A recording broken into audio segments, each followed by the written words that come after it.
মোচার ধোকার ডালনা বানানোর জন্য 5 থেকে 6 ঘন্টা আগে মটরের ডাল ভিজিয়ে রেখেছিলাম। তার মধ্যে দুটো কাঁচা লঙ্কার কয়েক টুকরো আদা দিয়ে বেটে রাখবো। আর মোচাটা নুন হলুদ দিয়ে সেদ্ধ করে নিয়েছিলাম, সেটাকেও বেটে রাখবো। এবারে কড়াইয়ে সর্ষের তেল দিয়ে তেলের মধ্যে হিং দেব।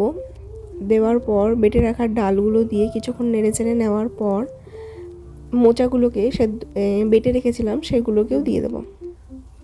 দেওয়ার পর নুন হলুদ দিয়ে ভালো করে নেড়েচেড়ে নিয়ে একটু সময় নিয়ে এটাকে ভালো করে কষিয়ে নিতে হবে। যতক্ষণ না কড়াইয়ের গা ছেড়ে আসছে ততক্ষণ এটাকে নেড়েচেড়ে নিতে হবে।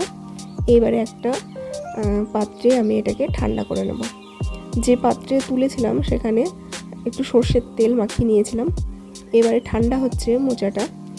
এর মধ্যে কড়াইয়ে সর্ষের তেল দিয়ে দুটো শুকনো লঙ্কা আর কিছুটা কালো জিরে ফোড়নে দিয়ে, যেহেতু আমি আলু দিয়ে মোচার ডালনাটা বানাবো এর জন্য চৌকো চৌকো করে আলুগুলো কেটে নিয়েছি, সেগুলোকে হলুদ দিয়ে ভেজে নেব।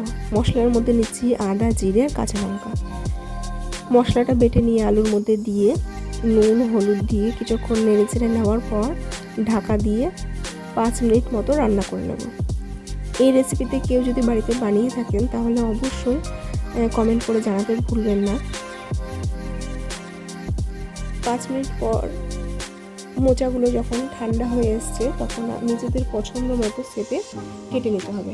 আমি এখানে চৌকো করে কেটে নিয়েছি। এবারে একটা প্যানের মধ্যে কিছুটা সর্ষের তেল দিয়ে উল্টিয়ে পাল্টিয়ে কিছুক্ষণ একটু নেড়েচেড়ে নেব।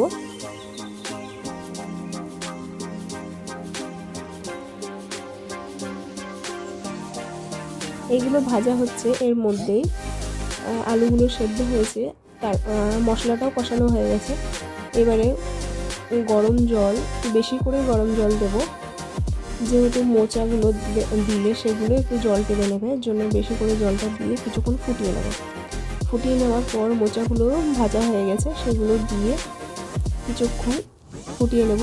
আর এই পর্যায়ে একবার লবণটা চেক করে নিতে হবে, কম থাকলে দিয়ে নিতে হবে। আর দিয়ে দিচ্ছি একটু চিনি আর গরম মশলা দিয়ে কিছুক্ষণ ফুটিয়ে নামিয়ে নেব। রেসিপিটা ভালো লাগলে লাইক কমেন্ট শেয়ার করতে ভুলবেন না। অবশ্যই চ্যানেলে নতুন বন্ধু হয়ে থাকলে চ্যানেলটিকে সাবস্ক্রাইব করে পাশে থাকবেন।